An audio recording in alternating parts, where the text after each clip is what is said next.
बहुत सारे लोग भगवान परशुराम के बारे में नहीं जानते होंगे कि वे किसके अवतार हैं, उनका जन्म कब और कहाँ हुआ था। परशुराम जी का उल्लेख रामायण, महाभारत, भागवत पुराण और कल्कि पुराण इत्यादि अनेक ग्रंथों में किया गया है। तो चलिए आगे इनके बारे में और जानने की कोशिश करते हैं।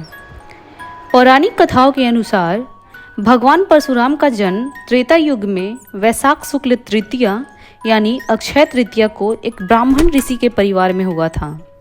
देवराज इंद्र के वरदान स्वरूप पुत्रेष्टि यज्ञ द्वारा हुआ था। भगवान परशुराम को भगवान विष्णु का छठा अवतार माना जाता है और ये 8 चिरंजीवी में से भी एक माने जाते हैं। कल्कि पुराण में तो भगवान विष्णु के कल्कि अवतार के रूप में स्वयं भगवान परशुराम के पुनः अवतरित होने की व्याख्या मिलती है।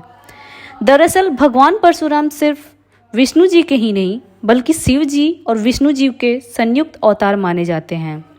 शिव जी से उन्होंने संहार लिया और विष्णु जी से उन्होंने पालक के गुण प्राप्त किए। भगवान परशुराम की प्रारंभिक शिक्षा उनके दादा ऋचिक और पिता जमदग्नि से प्राप्त हुई और मामा राज ऋषि से इन्हें शस्त्र विद्या प्राप्त हुई।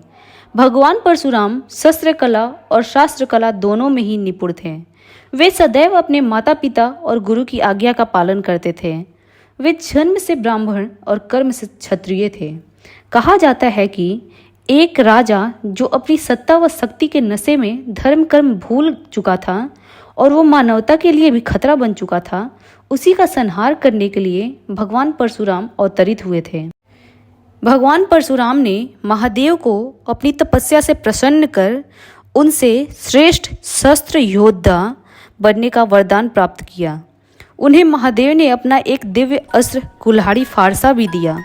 शास्त्रों के अनुसार एक हैहय वंश के राजा कार्तवीर्य अर्जुन ने घोर तप द्वारा भगवान दत्तात्रेय को प्रसन्न कर एक सहस्त्र भुजाओं का बल तथा युद्ध में किसी से भी परास्त न होने का वर पाया था।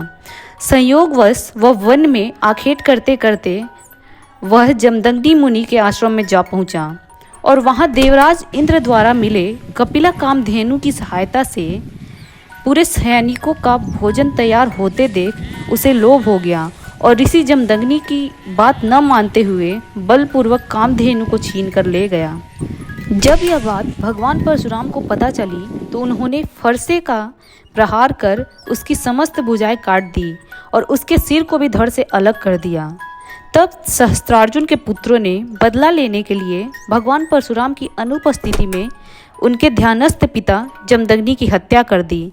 उनकी माता अपने पति के साथ सती हो गई।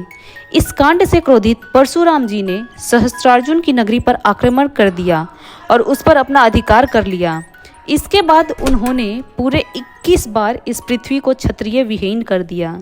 यही नहीं, उन्होंने हैहय वंशी क्षत्रियों के रक्त से 5 सरोवर भी भर दिए और अपने पिता का श्राद्ध सहस्त्रार्जुन के पुत्रों के रक्त से किया। बाद में महर्षि ऋचिक ने उनको ऐसा घोर कृत्य करने से रोका। इसके पश्चात भगवान परशुराम ने अश्वमेघ महायज्ञ कर इस पृथ्वी को महर्षि कश्यप को दान कर दी और देवराज इंद्र के समक्ष अपने शस्त्र त्याग कर महेंद्र पर्वत पर अपना आश्रम बनाकर रहने लगे और वहीं उन्होंने 3 महारथियों भीष्म पितामह, गुरु द्रोण और दानवीर कर्ण को शिक्षा प्रदान की। आशा करती हूँ कि इस वीडियो से आपको भगवान परशुराम के जीवन में से जुड़ी बहुत सारी चीज़ें जानने को मिली होंगी। तो ऐसी ही चीज़ों को जानने के लिए मेरे चैनल को सब्सक्राइब करें, वीडियो को लाइक करें, शेयर करें। धन्यवाद।